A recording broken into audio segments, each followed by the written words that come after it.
Ladies and gentlemen, pleasant good evening to all of you. It is such a delight to have you with us again. Choose Life International hosts its 140th free webinar this evening. Whether you're here for the 100th or the first, we say big welcome to all of you. It is always a delight to have you. We are grateful that you would choose to spend some time with us as we seek to help people choose life in the midst of the challenges of the day. Choose Life International is a charity organization that started in Jamaica in 2008. We have been in existence now for 13 years. We are also registered in the United States of America, 501c3 status in New York, with operation in Cuba, Antigua, Trinidad, and other parts of the Caribbean. We are grateful for the opportunities that you give us to visit with you in your homes, in your offices, just wherever you are. Those of you that are in Jamaica, it's lockdown time, but I'm happy that you know it's not lockup time, because you can get out through this medium. I want to invite you to just reach out to some friends and let them know that Dr. Sonji Johnson Anderson is on. Yes, because reach out and let them know that we'll be interviewing her. Come and listen to the new ideas that she brings in education. We are up for a treat. We are also grateful that we have as our moderator, operating on this platform as moderator for more than once. She's been here before, Janice Henlin. I want to ask you to just reach out to some of your friends and invite them right now. There's room right here for more people. Yes, some are coming in, but there's still more room. I want to say hello to those of you who are on Facebook and those of you on YouTube. You are a valuable part of what we do, and we appreciate your taking the time to be with us. It is such a joy to be involved in the lives of so many of you. As we have started these webinars over these 18 months, we have had many people viewing our webinars, probably over 50,000 by this, 50,000 views, and we are grateful. But there are all kinds of messages on our website with recordings from the various webinars, and we invite you to check it out. You'll hear more about that as we go into today. If you're visiting us for the first time, we ask you to leave your email addresses in the chat. We'd love to communicate with you, to put you on our mailing list so that you can be specially invited to the many things that we are doing. So welcome all of you. I'd like to just welcome my wife of 35 years, the beautiful Faith Marie Thomas, to greet you and to lead us in prayer. Welcome, Faith. Guys, Thank you so much, Donovan. I never get tired of hearing the greeting, Welcome, everyone. Sanji, Dr. Sanji, it's good to have you with us today again. And we just cannot get enough of your vivaciousness, and vitality. Woo! Great to have you again, and we look forward to hearing from you. Sister Janice Henlin, great to have you moderating again, and we look forward to hearing from you too. Wow, the St. Mary posse is on. If you're not from St. Mary, you get left. But it's good to have these ladies and gentlemen, Donovan from St. Mary. It's good to have you on. And anybody who is here from St. Mary, special welcome to you. Okay. I see Keith there's grinning from ear to ear over there. All right, we're going to begin. Welcome, everyone. Let us pray. Thank you, Lord, for today. Thank you for your grace and your mercies towards us. Thank you for this opportunity that we have of being together on another webinar.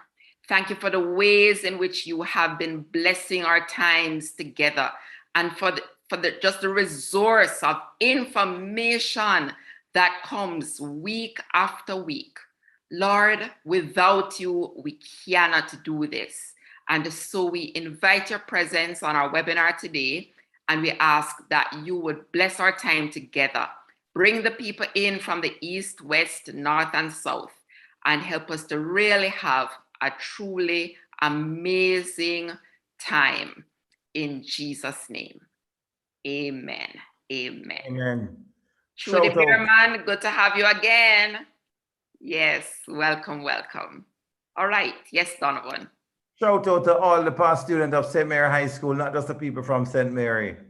Shout out to Jackie Jackie Johnson, I think I'm seeing there, Sonji's sister, and to Mr. Anderson, somewhere in the background there. Shout out to you.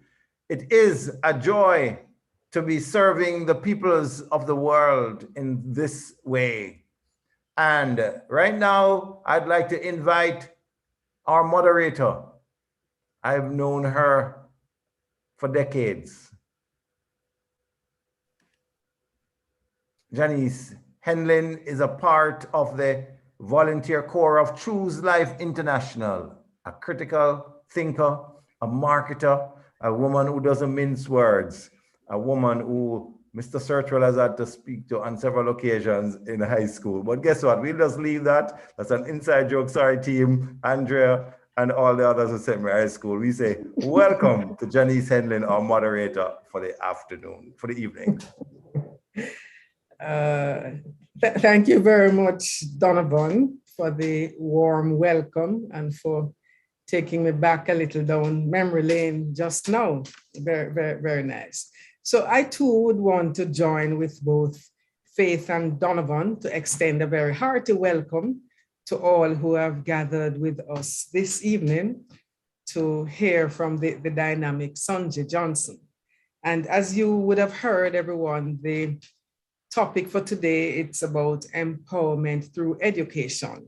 And we have a very distinguished educator with us in the form of Sonji Johnson. So it is in fact for me, not only a privilege, but a pleasure for me to be able to have this conversation, to facilitate this discussion with not only someone who is as eminent as Sonji is, but that she's my friend, and so I call her friend. And that for me is a great honor and a great privilege to be able to do this.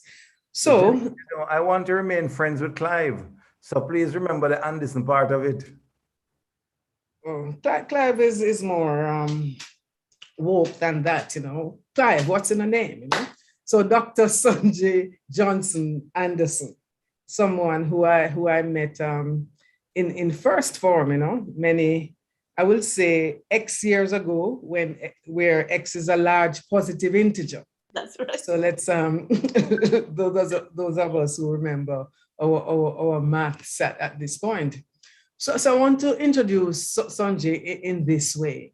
The official bio that Sonji Johnson Anderson is the director at the UMass Amherst STEM Ambassadors Program, and that her work focuses on the experiences of students and families who are marginalized in public domains, primarily educational institutions. She's a gifted educator and a public speaker, and Sonji brings decades of teaching experience and a deep commitment to critical and culturally relevant pedagogy. She also serves as a researcher with the 7th Generation Movement Collective, an Amherst-based community engagement consultancy that works in tandem with community groups and large and small organizations to investigate issues of diversity and inclusion to enact change that is socially just and equitable. So we will talk a bit about much of that later, but I also want to mention that Sonji, as Donovan or Faith mentioned, is a distinguished graduate of the St. Mary High School in St. Mary. And that Sonji also is a trained teacher, having gone to the Michael Teachers College, now the Michael University, where she did a diploma in education. She followed that with attending University of the West Indies, Mona, where she read for a Bachelor of Arts degree in literature with social sciences. She then left Jamaica, went overseas and continued studying, went to the Fordham University Graduate School of Arts and Sciences, where she pursued a Master of Arts in Liberal Studies and did further training in terms of teacher education and curriculum studies, and finished that with the pursuit of a PhD in teacher education and school improvement. Sonji has also taught both in Jamaica and in New York, teaching at Marymount High School and Brimmer Hall High Schools in St. Mary, and in schools in New York as well. So I mean, the list is long and the accolades wide and large. And so it is no wonder then that Sonji is considered a consummate educator. She is, you know, there's no doubt that the experience that she has had, the training that she has had, no wonder that we would want to have her in a session such as this, when we're speaking on a topic such as this, empowerment through educator. And yet with all of that, I had a discussion with Sonji this week as we prepared for this session. And one of the thoughts that she left with me, which really is her philosophy about teaching. And one would think that with all that I've read, all these degrees and experience and training, that her philosophy of education would be some long diatribe. But profoundly, Sonji said this to me: teaching is an act of love. Wow, simple as that. Teaching is, and so I want to start there, Sonji. Mm-hmm. This act of love, what drove you to want to teach, what drives you to want to continue to educate, and this act of love, explain that to us from your own personal experience. Thank you, Janice. Well, you know, there are many ways that people learn, and there are many ways that we teach. And teaching doesn't only take place when one stands in front of a group of students in a classroom or in a lecture theater. Teaching is something that happens ongoingly, every day. And when you are an educator who is privileged to have entrusted to your care students from all walks of life, you can't choose. Your core desire is for those students to learn, and it is empowerment.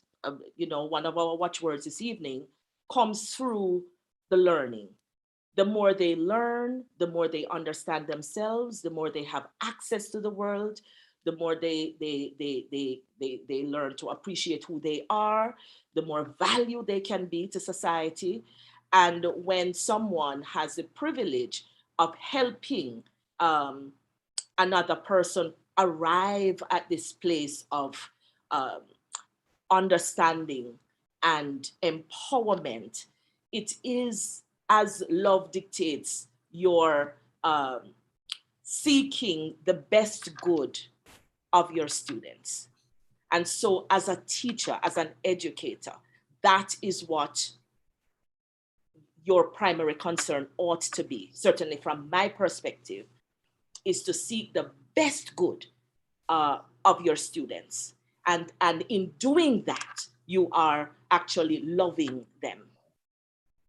Okay, thank you for that. I mean, some of us who are, you know, a little older, often reminisce and speak about a generation past. You know, sometimes we make the comparisons that in the good old days where teachers spoke like that, not well paid, And in fact, now when we look back on some of our teachers, the kinds of sacrifices they made, and so we kind of have the juxtaposition to say, boy, these nowadays teacher only in it for the money, and soon them leave after X time and they're not invested in the students. They just even now in the whole online world, you hear tales of them just set the work and gone. Mm-hmm. And so to hear you speak as passionately as you do, and to come from a place of love, is so refreshing, so very refreshing. And I think all students need to have an exposure to a teacher like you, to invest in them, Mm-hmm.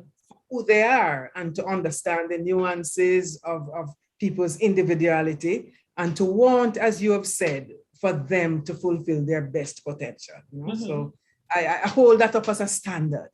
That is something that we really should aspire towards as teachers. But I want to start also, I want to see where this kind of germ was planted. What kind of deposits would have been made in you, both in terms of home life and your own early childhood and school life, that would have even planted some kind of seed that today the world reaps from in a person like you. Tell us about your early school life and teachers who may have influenced you, parents, that kind of thing, please. Well, the story is very long, Janice, and we only have a few minutes, but I knew from my earliest days as a child in infant school that I wanted to become a teacher.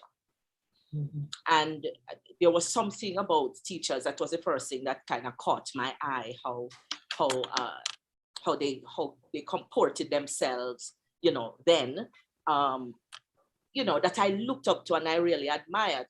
But also, I come from a very close-knit family, and I'm greatly influenced by my grandmother, who didn't attend any college anywhere, but a woman of such dignity, a woman of such profound generosity, that she gave so much of herself, and had a wicked, sharp wit. Janice, we go back and forth all the time about some of the things that Granny would say.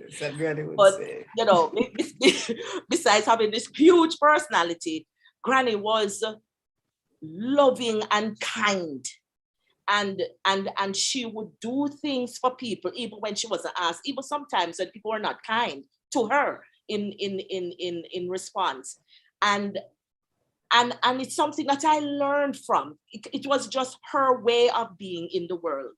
And she taught me to love people because I watched her loving people. She taught my mother and all of my mother's siblings to love people by the things that she did. And this was passed on to me, So again, going back to the issue of,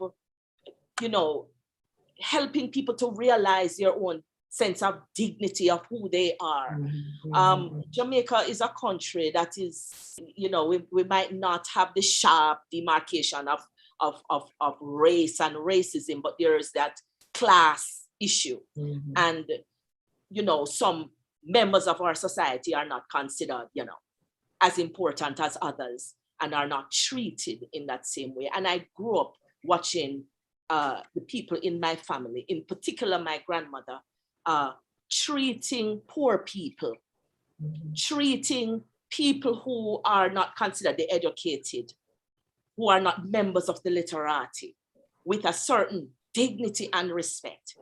And it is something that has greatly influenced me, moving forward. So in school, I was Miss Social Justice before social justice became a thing. I would be the one to take up for the kids who are teased and the ones who were considered not that nice because they are not rich and they probably come to school barefooted or it is quite obvious that they don't have a lot. And I was the one who would insert myself into conversations and arguments and fights and whatnot on behalf of these children. So my mouth would get me into a lot of trouble all throughout. And my high school friends well know that rich history of that. But that is, but you see, that is a history.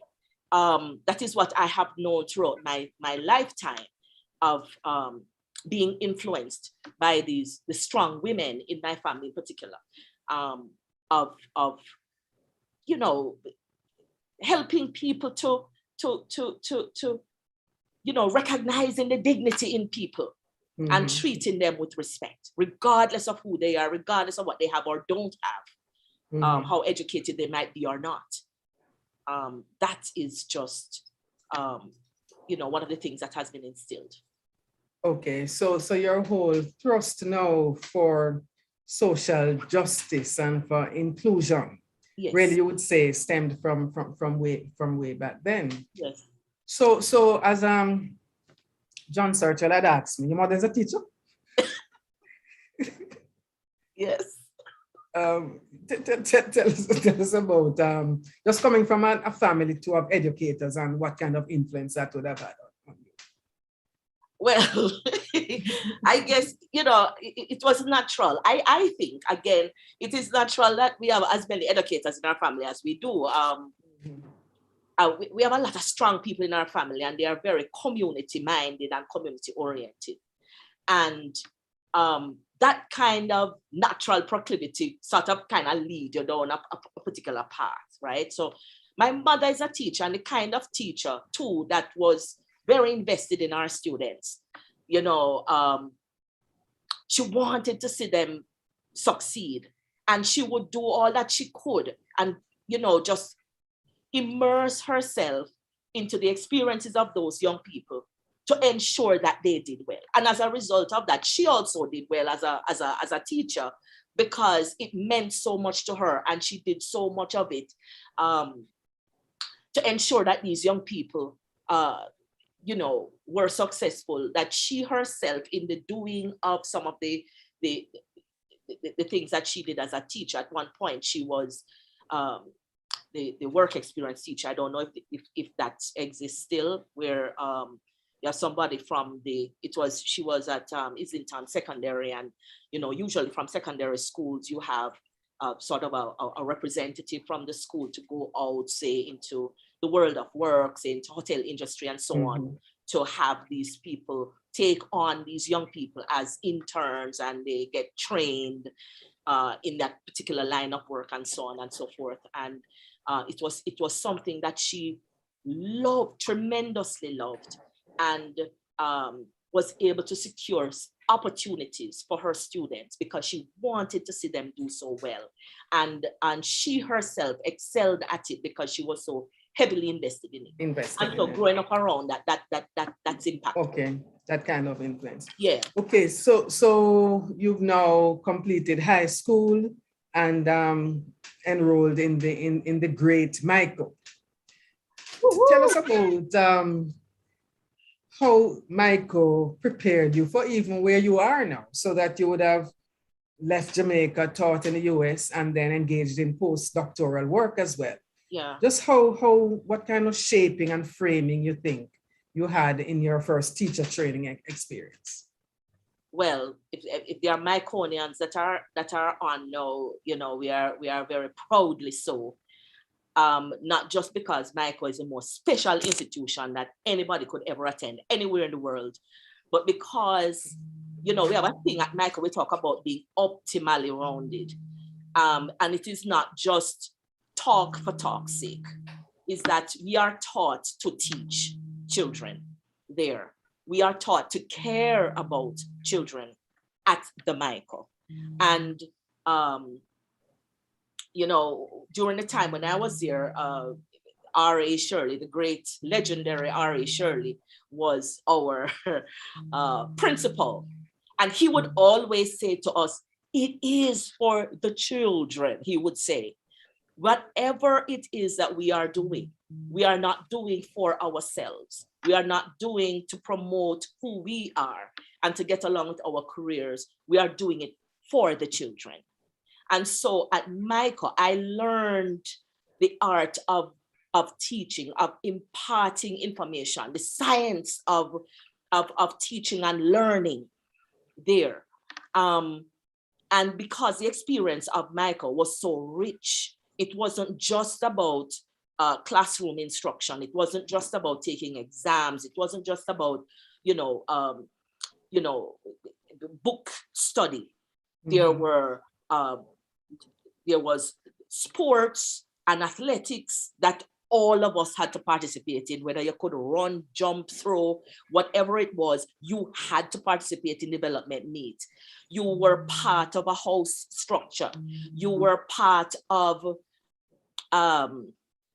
we had these competitions every year, Leslie Henrique's competition or Nathan Brissett. One was music and dance, and the other was more like speech and drama and that kind of stuff.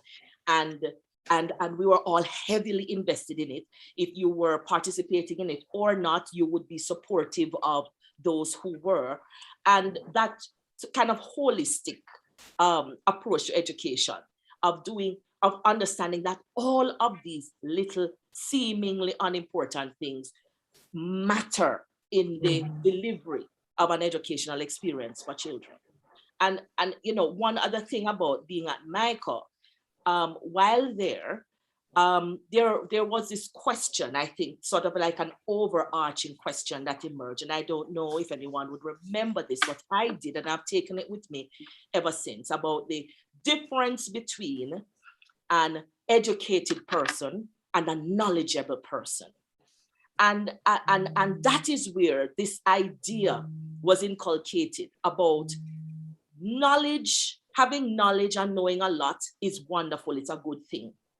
But education is something that changes you. Education is something that shapes you. Education comes here and it influences how you interact with people. It influences how you think about yourself and the world. It influences just about every aspect of your life. And having knowledge by itself is just insufficient. One must be educated if one is going to be changed, if one is going to be transformed by the knowledge that one has. And that is what I've taken with me to this day. Well, so we let's big up the Myconians in the house this evening. Yes. But also it's really just so refreshing. I mean, because for many of us, our experience with teachers in many ways, and I would say perhaps even now more than maybe back in our time, is so unlike what we hear now. The idea of students being optimally rounded. I mean, we have many people leaving school now with 10 and 13 CAPE subjects. I mean, so book knowledge, and Granny would talk about that kind of thing, Yes. But it don't touch here, and therefore you're not transformed. Yes. And so this idea about educated versus knowledge, people whole heap of subjects. Yes. Whole heap of degrees and that too, but just not how does it change them and therefore help them to change the world? Right. Because ultimately that's how teachers ought to be preparing students for that. Yes. To fulfill their best and to their highest good. And that seems to be the path that was inculcated in you, and you've held on to it, and we salute you for that. I want to now talk, so you've done Michael, and you taught here at Marymount first and Brimmer Hall. At what is it, Brimmer Hall High? High, no, right. It would have been Port Maria secondary then, right. I went to Oberlin. I taught at Oberlin for a year. Oberlin. Oh, yes. And how can we forget Oberlin, where you met the love of your life? I don't know how much time you spent teaching, but you certainly, was more than book knowledge for you at Oberlin. So we salute live at Oberlin. So we don't need to hear the Oberlin story. But tell us about, I want to just have this kind of juxtaposition of teaching in Jamaica, then teaching in the US. If you can just help us to see what kinds of differences or similarities, both in terms of the students and the system? If you can just talk to us about. Well, so I taught so I taught at Oberlin, I taught at Miramount, I taught at Portmore Secondary when I was in Jamaica. And then when I went to the States, I didn't immediately enter the public school system, but was teaching. I taught as part of an organization at the time called Pius XII. It was a community-based organization. And one of the programs that they had, which was spearheaded by then Mayor Dinkins in New York, was to help to give young people ages 17 through 21 sort of a different, who had, whether they had dropped out of high school and needed a high school diploma, or if they already had a high school diploma and needed, additional training, job training, they would come to it. But also these young people were, many of them had run-ins with the law. So they had what they called a work release program, where these youngsters would come to classes during the daytime, but then go back to jail, right? So they sleep at jail. Not all of them, but a significant number of them slept in jail and came to school during the daytime. And that is where I cut my teeth on education in New York, right? So working with these young people, because that particular population of youngsters they're viewed in a particularly negative light. If we remember in the 90s in New York, where they talk about how these teenagers, and they talk about wilding and use all of these kind of animalistic adjectives to characterize the movement and the activities of these young people. I was in the heart of that. And what I discovered was that these young people that people were so afraid of were simply young people, right? Young people. Yes, they made mistakes and had made bad decisions, some of the time, but they were no different from anybody else's child or any other youngster anywhere. And I had to find the humanity in these youngsters and develop a relationship with them, where in several circumstances, these young people were just sort of regarded with fear and suspicion and seen as criminals and seen as criminal-minded and violent and aggressive, and so people wouldn't want to have anything to do with them. But teaching them helped me to find that. And I realized it wasn't only just white people and people who are different from us would see our own children of color that way. We, Black people and people of color, see them in the same way. And so it helped me to find the humanity in these youngsters, and I was able to form meaningful relationships with them in the teaching of them, right? So then I left that and went into public school and found out to, again, sort of maybe not to the extent of these youngsters that I had in the program, but the young people, again, in the public school system, in the so-called inner city in New York, were regarded in these similar ways, right? So, as aggressive, and don't get me wrong, in many instances they are. In many instances they can be quite hostile, and they can come across as angry and loud, and but as the teacher, it was my responsibility to find the humanity in them. And so the difference between the children in New York and the ones in Jamaica that I had, no, I don't think that sort of assumption was made to the extent that it was of the students in Jamaica that I taught and the ones in New York. And the ones in Jamaica coming out of our system, at the time I found them to be a little bit more respectful. The ones in New York, they would be more in your face kind of thing. So you have to know how to approach them. But I did. And I found at the end of the day that these youngsters were youngsters, Jamaica, New York, wherever, they were young people. And they were young people that were trying to find themselves, and sometimes misguided, and very often angry because they were so misunderstood and so excluded. And so I was able to forge relationships with them, just like I forged relationships with the students in Jamaica. Yes.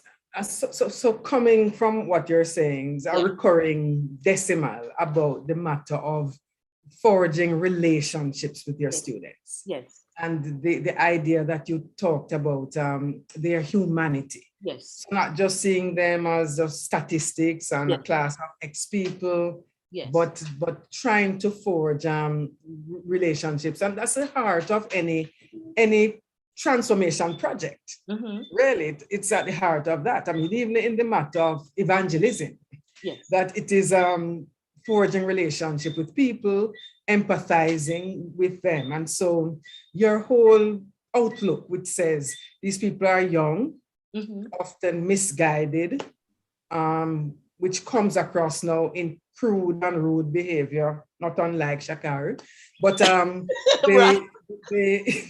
but they need guidance and coaching and mentoring, and those kinds of terminologies or that kind of outlook oftentimes is left out of the conversation. It's just about, they're failing students, and a school uses its metrics about, what percentage is passing, etc., rather than the humanity, as you mentioned, and I think that's very profound. Yeah. So it's no wonder then that with that kind of outlook, I want to now go to talk about your doctoral work, your dissertation, and then some of your postdoctoral work now.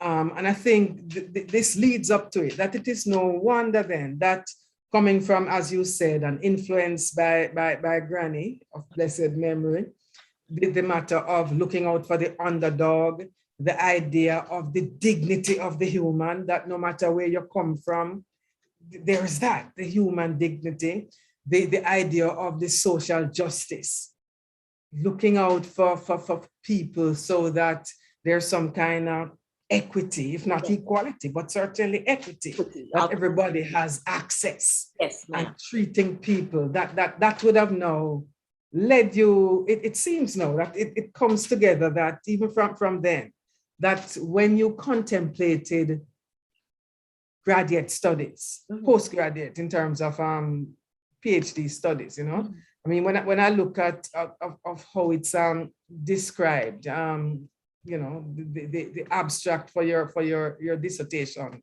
I'm going to read the big words and then I'll ask you to just help us to break them down.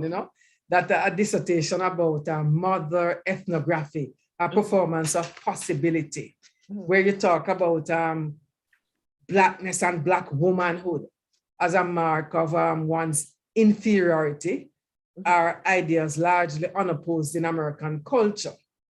But in your study, you want to present and justify this Black mother ethnography as a framework for speaking back to the notion of the inherent inferiority of Black femaleness. And that you did some research in terms of collecting the interviews, etc., conversations, so that you could use this as both a theory and method, the lived experiences of Black girls and boys, or boys particularly, and their mothers, to highlight the kind of connection, as it talks about, and sisterhood shared by Black women for each other, and the shared pain and joy. And I think sometimes when we live in Jamaica, the matter of racism is not so much a big thing that we contend with. But as you said before, we contend with the matter of classism in many ways, And so there is the them and the us in many ways. And in so doing, we forget what you keep referring to as the humanity in a person. And so I want you to just help us to understand what led you to this particular kind of research, how it's outworking itself beyond a journal and a piece of paper.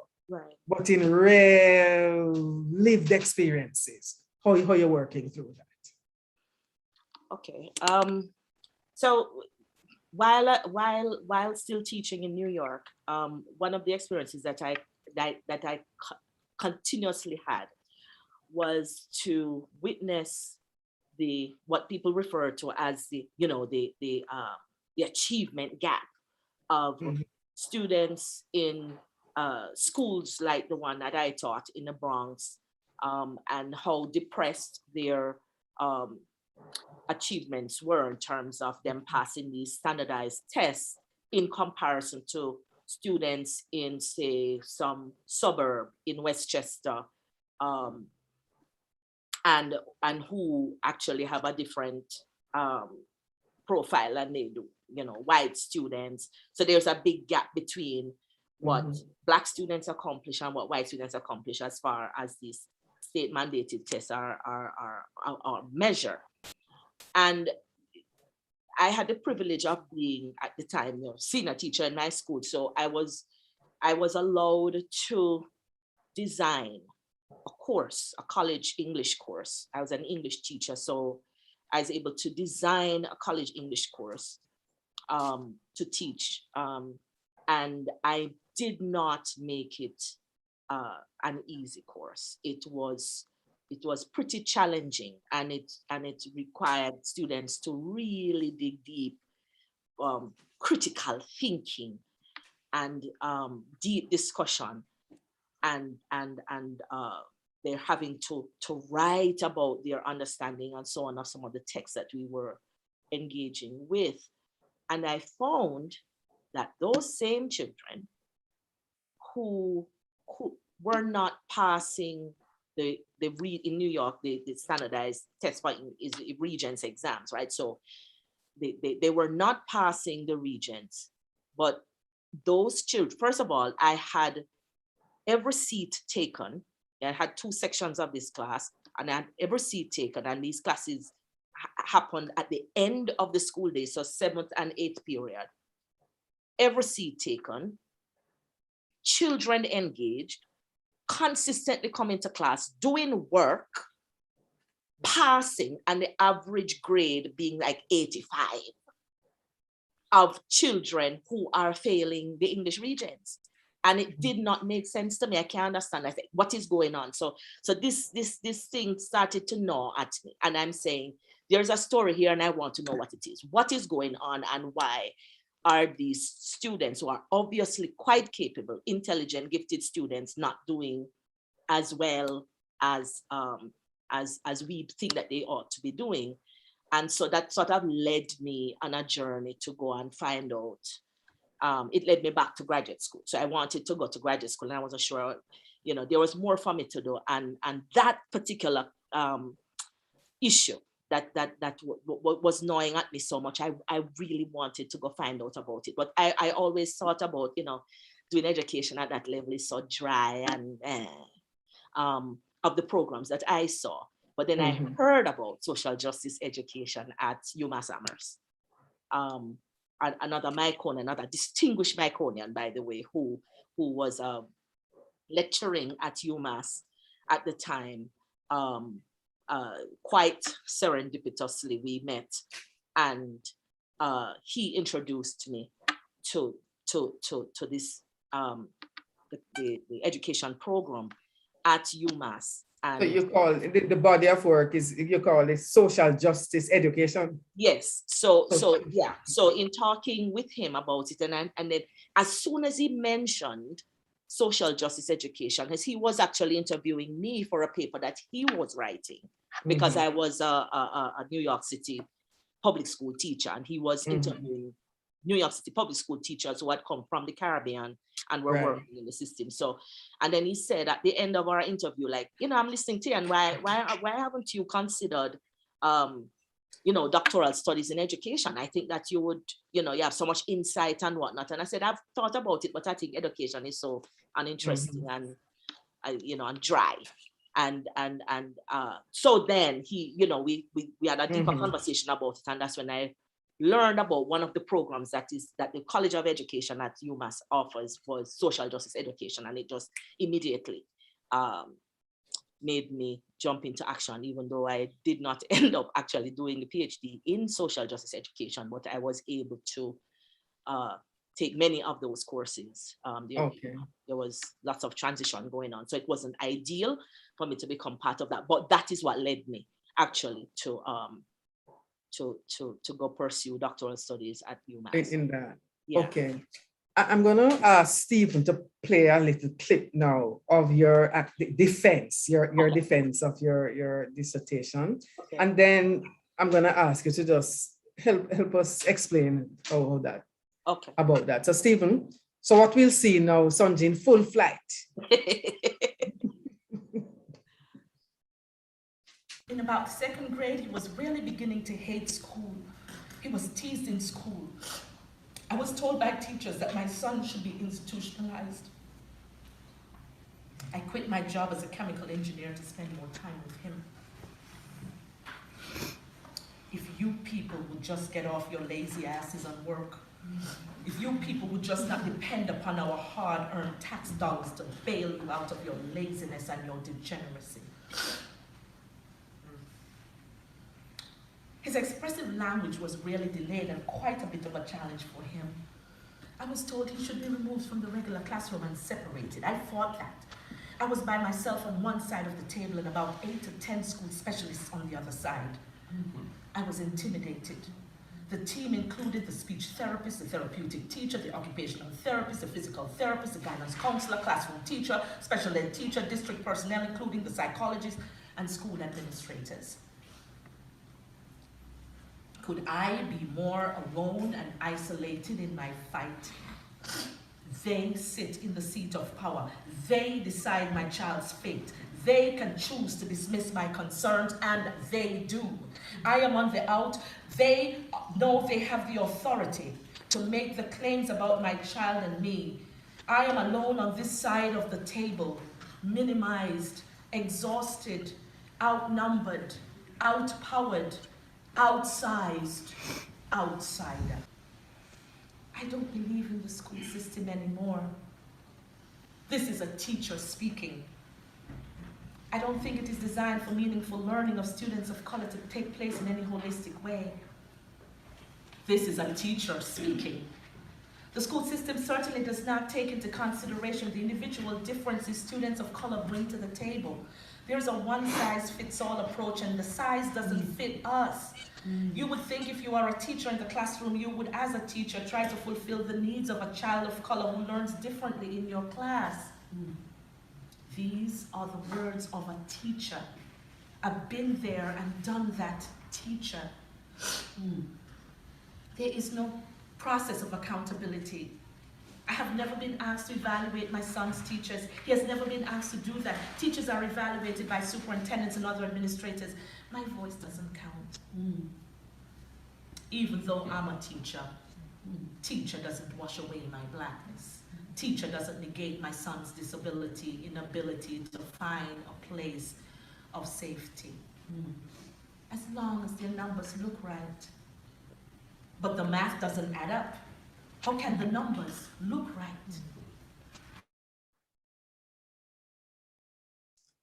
All right, Sanji. The volume was a bit lower. I hope most people could have heard it. But as I said in an introduction to this, Sanji in full flight. That's Sanji defending her dissertation for the PhD in an unusual manner. You know, one would expect a kind of stiff kind of upper lip, but I hope people could hear because it was really powerful. All she said. Sonji, help us to. Pardon me. It was loud enough. Okay, good. So Sonji, just help us. You seem to be speaking about people who you had interviewed, etc., etc. But just tell us what led to that in terms of the research that you did. And even now, having done that, what's being done with this body of work? That's so powerful. Very good question. Okay, so the research that I did and the it took the form of a performance. There is this thing called performance studies that's part of communication that so my dissertation was kind of a hybrid of education, research, and performance studies. And performance studies allows, the performance ethnography allows for these issues that come up in one's research to be presented in this way back to the audience, because it's kind of activist research. It is meant to create a response, a reaction in the people who hear it, to the point that it engenders the desire for change. And that is what I was doing. So here I was speaking. I was located in the research myself, so I was not divorced from it. You know, in traditional research, you have this so-called objective observer who is sort of distanced from the people that are being your research participants, right? I was as much located in that research as a mother and who has a son who learns differently. And that there were other, and I interviewed other Black mothers like myself who had children who had challenges within the public school system and who had to advocate again and again and again for their children to get the necessary services and the support for their children to succeed. And that against the backdrop of the issue of race and also the intersectionality. We talk about intersectionality. So it is, I am a Black person, I am a Black woman, I am also an immigrant. And though I am a teacher, I have a son in the school system who learns differently, and because of that is faced with certain struggles within the system. My going to school to advocate on his behalf did not help me because of those identities that I carry within this system. And the women that I interviewed also had children in the system and had to advocate vigorously for their sons as well. One of them was a teacher, one was not. But this is an experience that we all shared, and we talk about that pain at the base of your belly when you see your child struggling, and you know that as a mother you don't want to witness that. But then also I'm an educator and I'm a researcher, and it presented a very interesting dynamic for me. And it actually sort of came up kind of accidentally, because when I left New York to return to go to graduate school, I took my son out of school in New York and took him to this new school district in Massachusetts, in Amherst, in Western Massachusetts. And I don't know anything about Western Massachusetts. Right? Western Massachusetts, it white like the living snow. And so that posited my son immediately as different, right? He's a Black boy. And not only is he a Black boy, he's a Black boy who learns differently in a school that is located in the heart of white America. And so there was a course that I was taking at the time, which was it was a course in ethnography, education ethnography. And I had to, it required us to go into this, the neighboring school district to go find interesting things to research and whatnot. And I figured that because I was embroiled at the time in this struggle to help my son, Joshua, to become acclimated to this new school and this new environment and all of that, I said, why don't I look at what he's going through and look at it through through the lens of a researcher. And so that is how that journey started, because really my curiosity, as I told you, was about this achievement gap thing. And so the achievement gap, so-called, was still of relevance.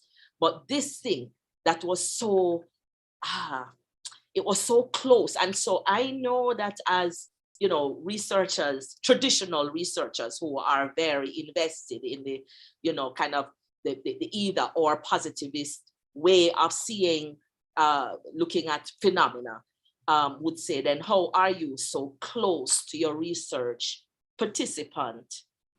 But, you know, we have, but that is one way of doing research. There's this feminist who has passed, her name is Gloria Anzaldúa, and one of the things that she said, and I quoted it at the beginning of my dissertation, that she says, we need theories that will rewrite history using race, class, gender, and ethnicity as categories of analysis. Theories that cross borders, that blur boundaries, new kinds of theories with new theorizing methods. I saw that as my charge. I am Black, my son is Black, I am Jamaican living in America. I am trying to make sense of my life and my experiences there. And I have to own those things. And I'm an educator and I'm a scholar. And my position is that I am making a contribution to the field of education. And this is my way of making this contribution. Our voices are not heard to the extent that they ought to be in the annals of the academy. And I felt that that was my responsibility as someone going there to note our own experiences and to make sure that the experiences of my son and the sons of those women and the sons of my friends and the sons of people that I do not know, and daughters, that those experiences are recorded and noted by the academy. Yeah. So yes, I dared to do something that was different. And I know that it is something that will meet with a lot of criticism and people will want to render it illegitimate. But as my granny would say, me no care. It doesn't make it any less important, right? And it doesn't make it any less legitimate than any other form of research that we've ever done and seen.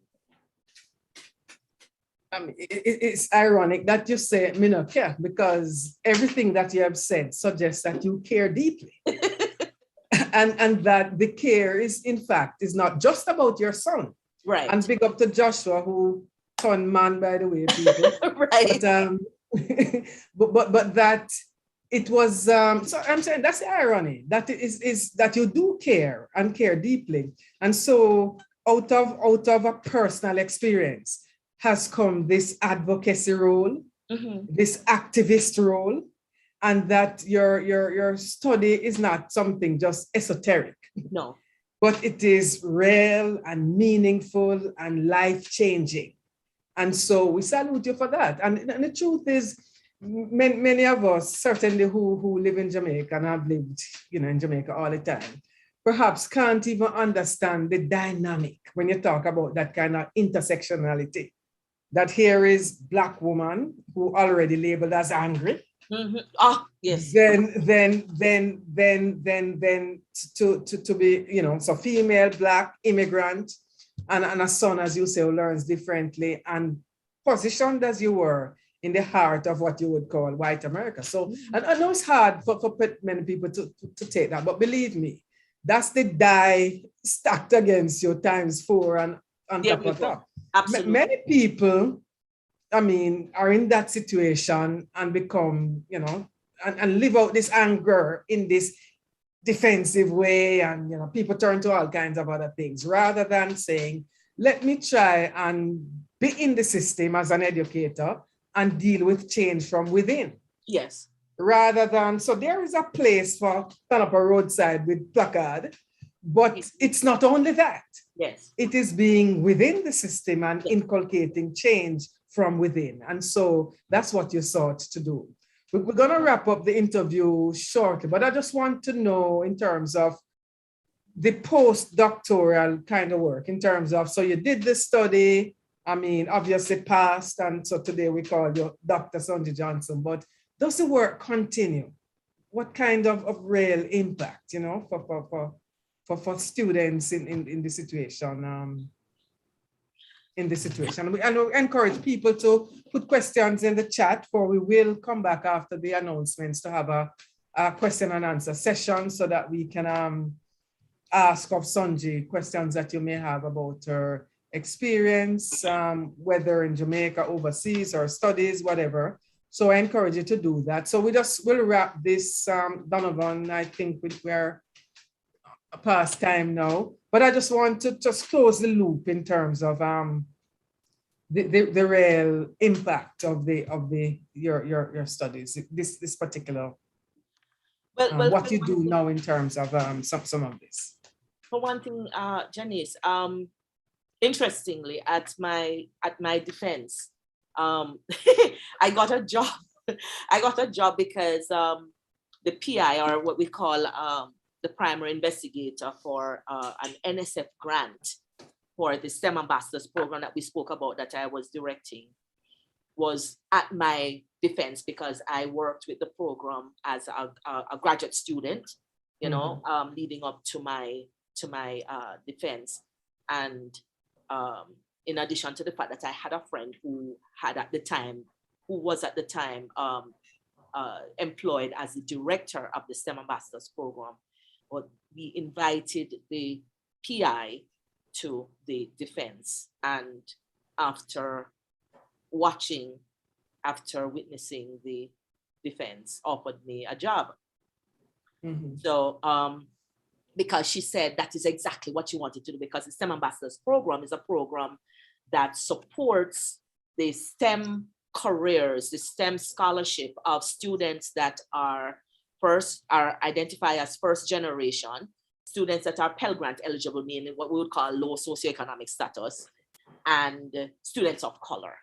Because those are the students who, when they come to university and seek to pursue studies in STEM, often end up dropping out of STEM. They don't continue because they don't find the support and the community. It's not that these students are any less capable, they are not any less smart. Actually, sometimes they are smarter sometimes than their counterparts, but they drop out because of so many issues that they don't have the requisite support system. And that was what our program was about.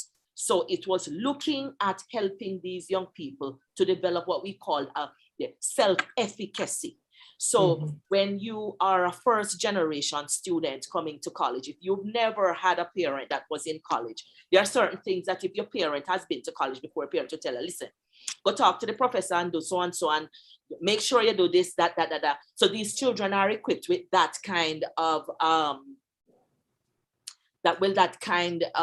knowledge and sort of a know-how, and they can maneuver their way. But if they don't have that, then there are many things that they don't know, and they're not taught these things. And so that was what our program primarily provided. And we realized that by making our STEM program a community, again, the whole idea coming from Mike about being optimally rounded. Yes, these are all scientists. Many of them are pre-med. Many of them are into chemistry and whatnot, physics and astronomy and whatnot. But they needed a community of scientists with whom they could relate, whose triumphs and successes would inspire them to be successful. It has worked, and we have a book, actually, because it works so well. We wrote a book, and the book is at the publishers now, so it is coming out slated for a February 2022 release. Okay. So I mean, for some people, again, you mentioned the Pelham grants. I suppose the equivalent for us Jamaicans, people on the PATH program, marginalized, Yes. but they're able to, pass exams, but they need this kind of structure. So you're saying as a direct result of your dissertation and that program that you're employed and able to practically practice now the same kind of advocacy, developing community, developing relationships, and going back to your fundamental philosophy of teaching, which is an act of love. Yes. It has been my pleasure. Dr. Thomas, I hand over to you. Ladies and gentlemen, education, what else? What, ethnography? Ethnography, yes, and more. Activist, authentic, relevant, passion. Just a little bit of what we have seen here tonight. Thank you, Sonji, for that work. Janice, thank you so much. We are not through with you yet. We're going to take a few announcements and we will come back to you. I see some comments there like, you are amazing, wonderful, all those kinds of comments. Well, guess what? After the announcement, after the question and answer, we'll have a time for upfront and close. If you are new in this Choose Life International Forum, we ask you to share with us your email addresses so that we can keep you in the know as to what's going on with Choose Life International. We want to welcome Faith right now to share with us some upcoming announcements. Wow. I mean, I have just been spellbound just listening to Sanji. Oh my goodness. Just so amazing. And Janice, that's a skill with which Janice has asked these questions to just pull out everything. Oh my goodness. Awesome stuff. Awesome. Yes, as Donovan has said, welcome to our first timers, and we invite you to put your email in the chat if you'd like to be informed of CLI events. So what's coming up? Well, next week, Sunday, we go on to webinar number 141, and our theme, Catch the Flow, Positioning for the New Academic Year. We want to hear from the Ministry of Education. We'll be having a representative from the Ministry of Education who will talk with us next week, Sunday, as we look at, wow, COVID and the new year. We need to hear from them. So look out for that next week, Sunday at 5 o'clock.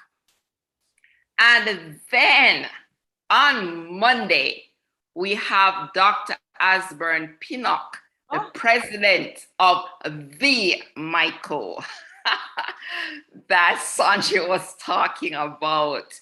Yes, president of the MICO University, a very articulate, passionate gentleman. We look forward to hearing from him also. And my batchmate at UWI.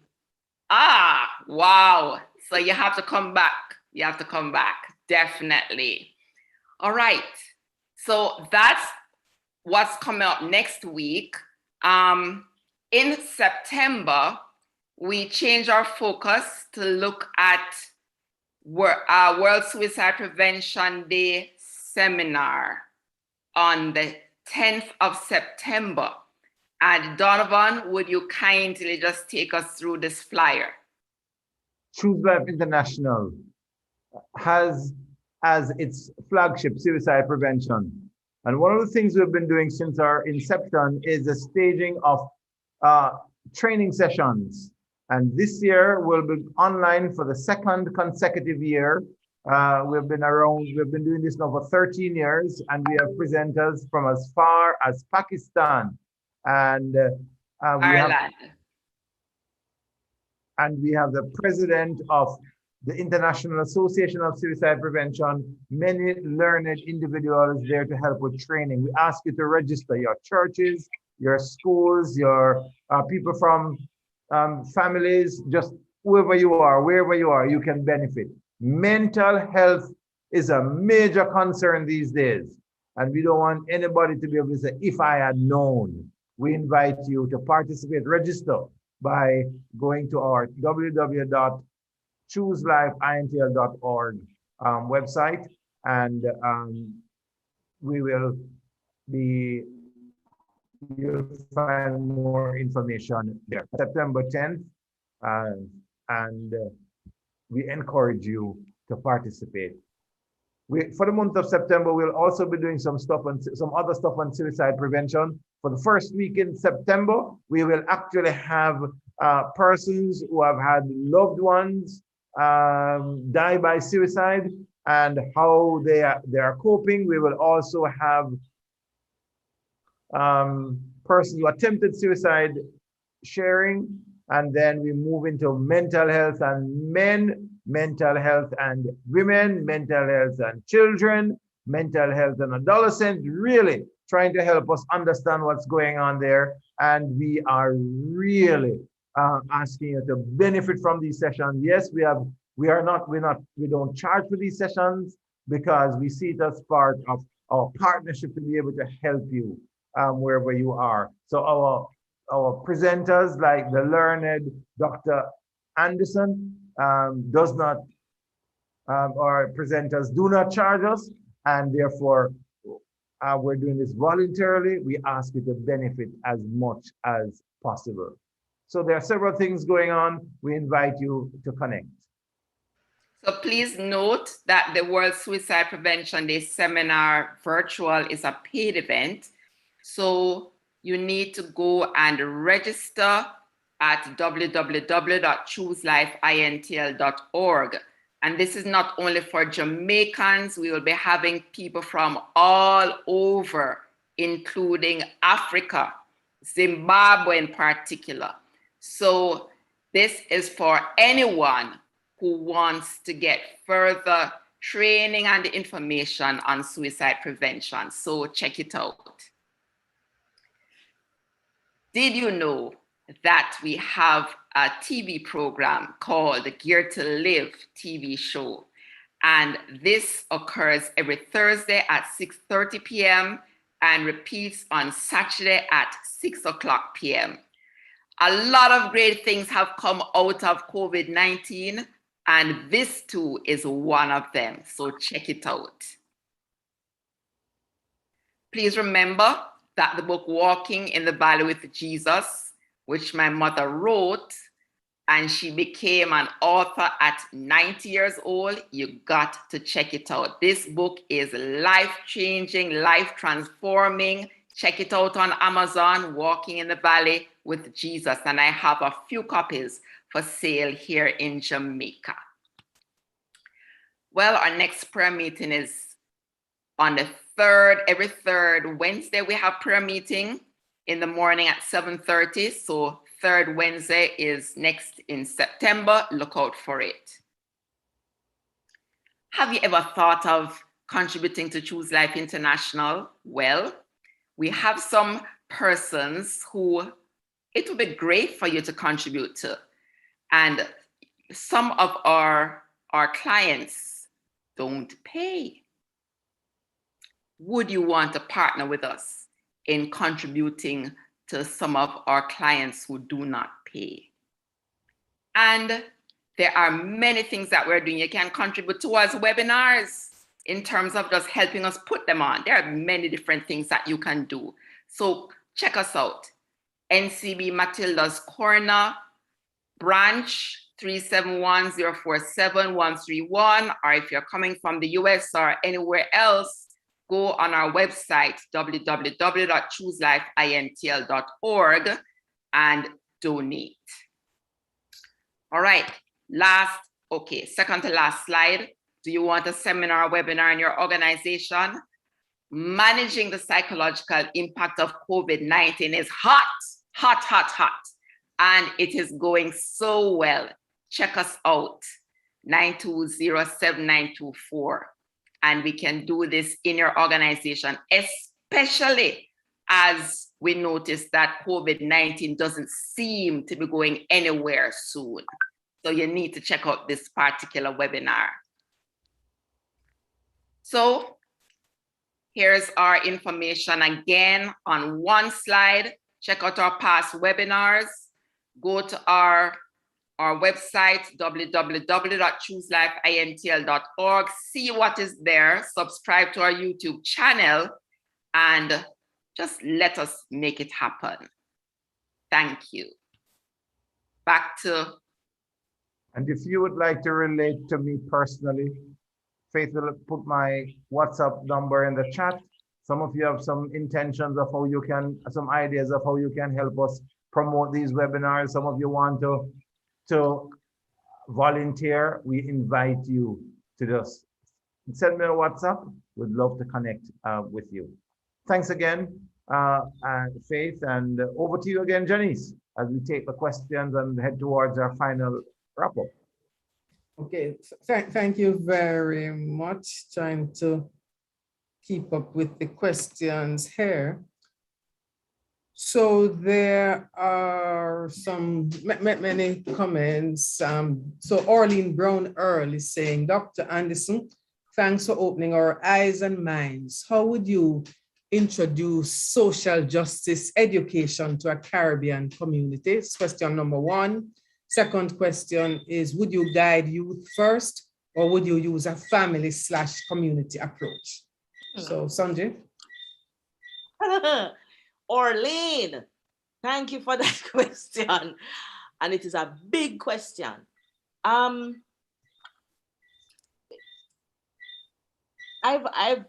want to return home. So anybody on this chat that can give me a work can consider it. I believe that as a community, that we owe it to ourselves to be aware of what we're up against as a people. And one of the places where that begins, where that conversation can really start, is in the classroom with our students. So I would start with our youngsters. I would start that conversation with our children and then filter it outward. But I don't know that we have to choose, because it can be a both and situation. I know that as Jamaicans, that we heavily invest in the arts, you know, in theater. Now, I'm married to a theater artist, and I have been myself involved in performance kind of all of my life. And I know one of the ways that the government has always used to get information across to our people is through the arts. And this idea about social justice education, I believe, could come across quite effectively with those means, like engaging the community at that level of the arts and fostering those conversations and having that kind of, you know, bringing that mindset to our people to make them aware of who they are and who we are as a people and so on and so forth. Would you guide youth first or use a family community approach? I would start with the youth, but as I said, I would want to do both. And you know, community involvement is huge. I remember when I had just gone to Oberlin to teach, and I met Clive. Is where I met my husband, Clive Anderson. He was very heavily invested in doing what they call community drama in Oberlin in Lawrence Tavern. And so that was using his skill as a performer, as a dramatist, as an educator, to engage the community at all levels, youngsters, teenagers, adults, and it really, I saw so many wonderful things happening in that community through those means. And he was a teacher at the high school, so he had the students and was doing that with them, but he was also engaging with the larger community. And that is a sort of a similar approach that I would like, that kind of community engagement, community involvement type of approach, to get everybody talking, everybody doing, everybody thinking along these lines. And I would love to have that opportunity to do that in my own country with my own people. All In other right. words, me and look little work. Okay. Yes, Sanji, we heard. But I do think, I mean, I would think that everyone in this forum tonight would love to have the benefit of your experience, exposure, your studies, your passion, your enthusiasm infiltrating the education sector in Jamaica. So I mean, I don't take it lightly, no. I think it would be very, very useful and transformative to have this kind of input here. We have another question here from Trudy Bearman. So Trudy says, Sonji has used the phrase finding their humanity many times when referring to the young people she taught, including that even people of color regarded these youngsters negatively. Mm-hmm. If she had to find the humanity, does this speak to the fact that in general, this population is treated as less than human? And did she have any experiences where finding the humanity in these youngsters made a difference in their response to learning? Oh, absolutely. So I'll just give you a little scenario of about it. You know, now in New York, the schools are broken up into small schools. So you have this huge campus with lots of small schools in them. When I had the privilege of teaching these youngsters, many of these schools were large schools, huge, with 4,000 odd students, right? And these kids going to school have to, and they probably still do, I've just not been in New York over the past 10 years, but entering school, these children in the Bronx and Brooklyn and other places had to go through metal detectors, right? So they go through metal detectors, and when they come to the metal detectors, they are also searched, and their bags are searched, and their bodies are searched, and they are treated as if somebody expects that they are involved in criminal activity. You know, there was a little,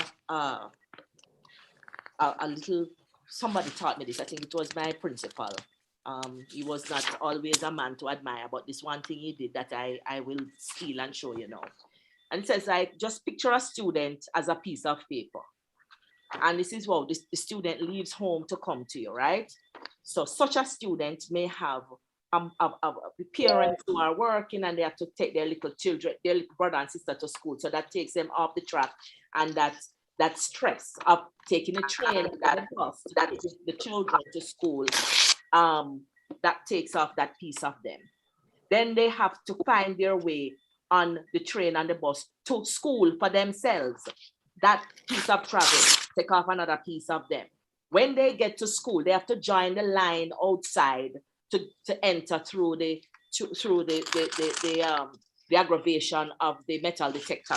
Another piece. When they come through, somebody may have found something in their bag. They are accosted. They are cussed out and sometimes handcuffed, because in some of these schools, we have actual police officers, armed police officers in walking the hallways. So that takes off another piece of them. When they get to your classroom, this is what is left. And as soon as they get there, they may be late. And by the time they darken the doorway of your classroom, you rip into them. And so this is what is left. Such a child is not whole by the time they get to sit at a seat in your room. And so the child will act up, having faced all of these challenges and all of these barriers and all of these odds, just to get to school, just to get to sit in a classroom. It would not be easy to find the humanity in a child that has that level of anger, because the child is faced not just with the suspicion of the people in the school building, but they have had to face the suspicion of people on the bus, people on the train. They have probably had to run from people on the block who wanted to draft them into unwholesome activity. It is not easy. And so the best thing that you can do for these young people when they get to your class is to love them. And love them don't necessarily mean hug them up and kiss them, even though sometimes it does. Even though sometimes it does, because that act of love, that tenderness, that understanding that such a child walks into into your room might be the only act of care that that child encounters for that entire day.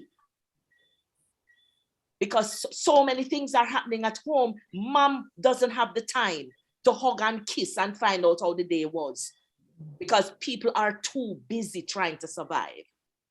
So yes, it is hard sometimes to find the humanity, but it is there. And as an educator, as a teacher, you are obligated to find it.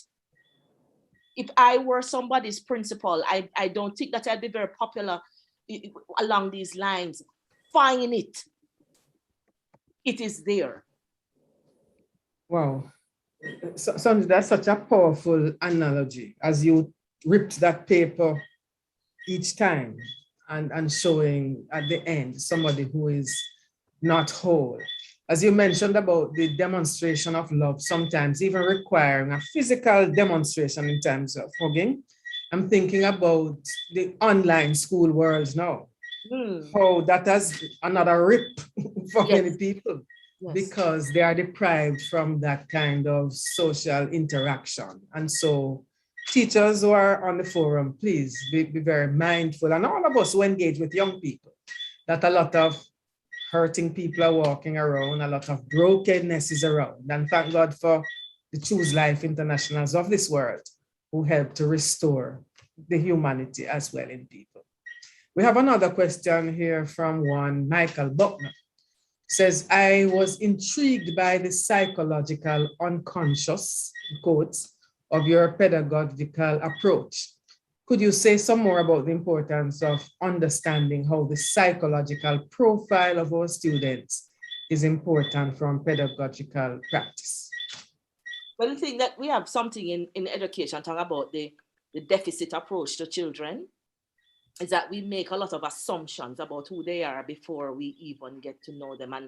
And because we make assumptions about who our students are, we don't get to know them. We don't get to understand them and to know where they are coming from. And,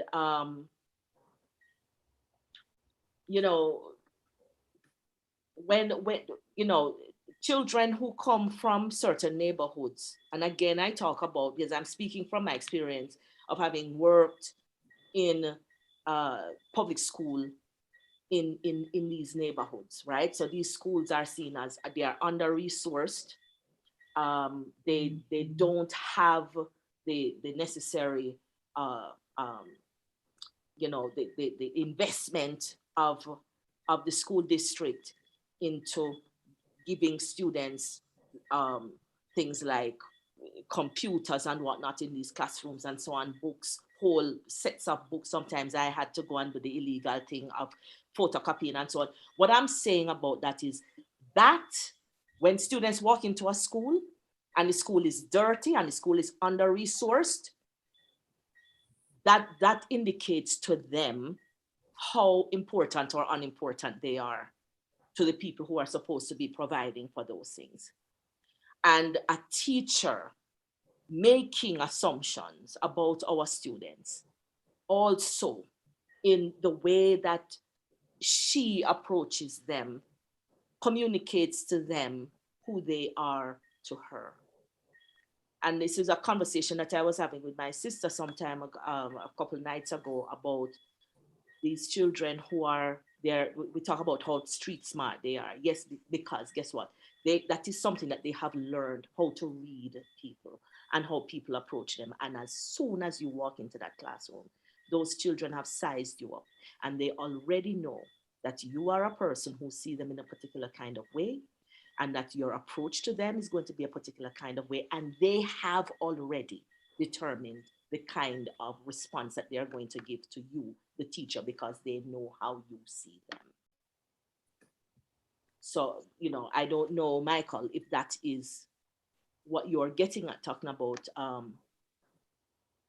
that you know, that psychological approach and as a teacher, it is important. And I will say it again, that you understand what you are doing when you are walking over the minds and the intellect of these young people. It is a privilege And we cannot be a bull in a china shop in the minds of our young people. We are there to help to make them whole. And when we make unhealthy, unfair, uninformed assumptions about who our children are, we do not do them justice. We do more harm than good. Sonji, thank you very much. I think that will be our last question, just based on the time. It seems to me that perhaps Choose Life could arrange a part 2 for this, but I want to end where we began, when I spoke about this profound statement that you made to me, which sums up your philosophy of teaching, which is it's an act of love. And so we end where we started, and I want that to be a theme that runs through for all of us. I mean, whether we teach Sunday school, whether we work with youngsters in youth club, wherever, even if we're not formally trained and went to the micro and are teaching in formal school, but in our interactions with young people, or at any level of the school system, university, wherever, that we approach it this way. We're helping people to find their humanity. We are helping to restore those who are broken. Yes. We are advocates for change. Yes. And we are seeking to help them to realize their best and fullest potential. Yes. And that we see this as a God-given responsibility, and part of our stewardship then is that we treat each person as worthy, yes, as worthwhile, no matter where them come from, how them look, how them smell, how them talk, that they are made in the image of God. yes. And God has put us in a position to be able to reflect his grace Absolutely. to them. Yes. And so, Sanji, it has been my absolute delight to help to facilitate the unearthing of this other side of you and the great work that you're doing. And that our wish and hope and prayer is that as you continue to serve in that part of the vineyard for now, you will continue to impact people's lives. And that until the time when you shall come back here to continue the work. Godspeed, my friend. Thank you, Janice. Thank you so much. Thank you, everyone, for this wonderful opportunity. Thank you. Ladies and gentlemen, before I say thanks to these two very distinguished ladies, Sonji, in our conversation in preparation for this, you talked a little bit about your teaching from the text, the road to Timnath. And as far as I know, more than half of that book is in Jamaican patois. Uh-huh. Tell us a little bit about how I do it? Yes, what's going on there? What subject? It's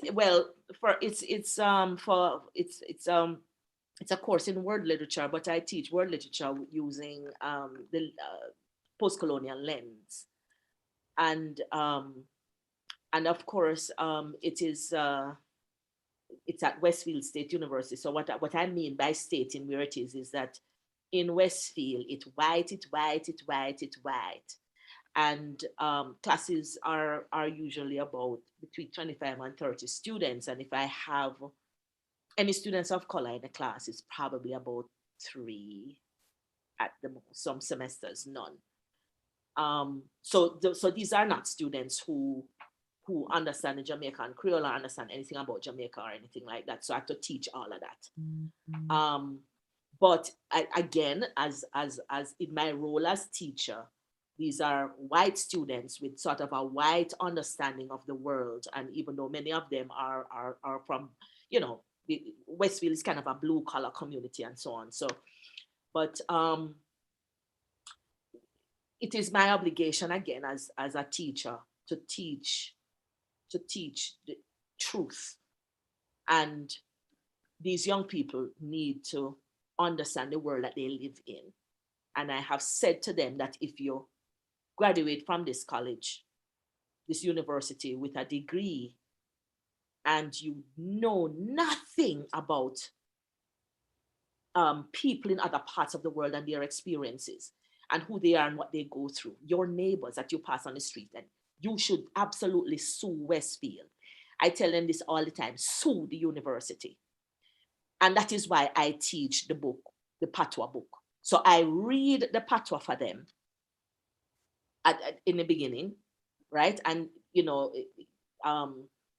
Sylvia Gilfillian, who is the author of the text, uses the International Phonetic spelling. So I teach them how to pronounce the words and to understand it. But I read for them like the first chapter, like a nice read aloud. So they sit and they listen, but they get it. And bigger than the language that is communicated in the text, and that is significant, are the issues that the text brings to bear upon our discussion and so on. So it is a good, solid example and experience for them, because they need to know that, you can't measure America against America. America is a country that is part of the global community, and that their white community and how they know life is not so it go. And that in this course, they hear the stories of people that they generally do not hear. You turn on the TV, it is not, the movies are not about those people. And you buy a book, generally speaking, it is not about those people. So they get to hear the story of people and the experiences of people that they would normally not hear and would normally not engage with and would normally not even seek to understand. And so that is why I carry them far and I carry them wide, that they can be exposed to other ways of seeing the world and other experiences that people have that are as important and significant as their own. With a view, of course, to changing who they are, Thank you so much. Did our moderator say it sounds like we need a second session? Yeah. Yeah. Dr. Sonji Johnson Anderson, thank you so much for sharing out of the wealth of knowledge. Tonight, you're appearing on this forum, not as a representative of Miss Lou. Right. That is promoting, teaching is love. We appreciate your search for truth, the authenticity, the passion, the realness that you bring to this. And you are truly a Jamaican ambassador. Continue to do what you're doing, to change the lives of people. Madam Moderator, thank you, Janice, for just taking the time to just prepare for this and to be able to just bring out those truths that we see, the other dimension to Sanji. To all our guests, to all our audience participants, we say thank you so much. Those of you on Facebook, those of you on YouTube, I want to invite you to join us in the forum on Zoom for Upfront and Close with Dr. Sonji Johnson Anderson in a moment. After we have prayed for her, we're going to just have a Upfront and Close with the recordings off and the other two social platform being disconnected for the Upfront and Live with Sanji. Lord, I thank you for Sanji. I pray over her. I pray for inflow into her. I pray, Lord, that you'll continue to burn the love that she has talked about in the hearts of her students. I pray for uncommon divine favor. I pray, Lord, that you just give her the desires of her heart, even as she serves in the USA and as she thinks about coming back home to serve. I pray that you'll open up that possibility, Lord God. Thank you again for Janice and for her just moderating this session. I ask that you will continue to bless her. I pray over Sanji's family.